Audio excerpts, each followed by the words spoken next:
গ্রীষ্মকালের এত গরমে আমরা সমুদ্রে ঘুরতে এসেছি দেখে তোমরা হয়তো এটাই ভাবছো এরা কি গাধা নাকি, এত গরমে আবার কেউ সমুদ্রে ঘুরতে যায়। কিন্তু অ্যাকচুয়ালি আমাদের এই পুরো ভ্যাকেশনটা প্ল্যান এই জন্য হয়েছে যে একমাত্র এখানে আসলেই আমরা সমস্ত বন্ধুরা একসাথে আসতে পারবো, তাছাড়া আমাদেরকে আলাদা আলাদাভাবে যেতে হবে। তাই আমাদের সবার মনে হলো কোনো একটা সুন্দর জায়গার থেকে সবাই মিলে একটা খারাপ জায়গাতেও গিয়ে সুন্দর স্মৃতি তৈরি করা সব থেকে ভালো ব্যাপার। আর সেই জন্যই আমরা মন্দারমণিতে চলে এসেছি গ্রীষ্মকালে।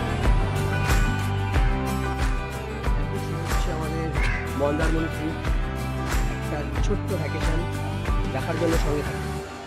আমরা এখন সল্টলেক থেকে এখন যাব একটা বাস ধরবো, বাস ধরে যাবো হাওড়াতে। হাওড়া থেকে আমাদের ট্রেন আছে তাম্রলিপ্ত, সেই তাম্রলিপ্ত ট্রেন ধরে 6:45 ট্রেন আমরা এখন যাব কাঁথিতে।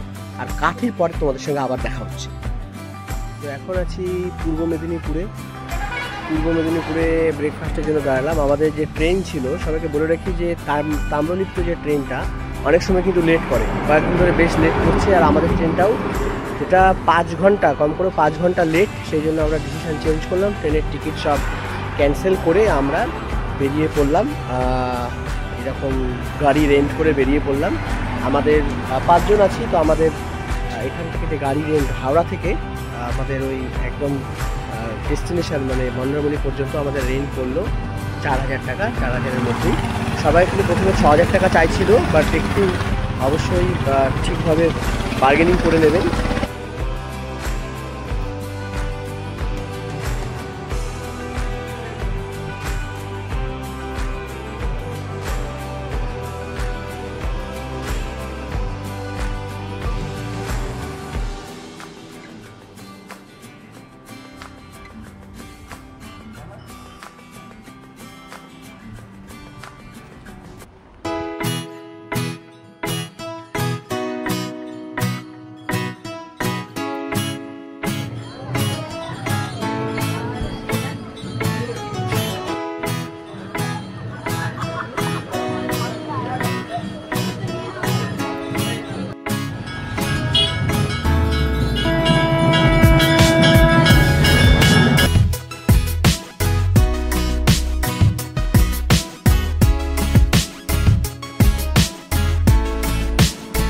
বন্ধু মানেই যে শুধু হাজার হাজার গল্প, হাসি ঠাট্টা, মজা, আড্ডা দেওয়া, একসঙ্গে অনেক স্মৃতি তৈরি করা, সেটা নয়।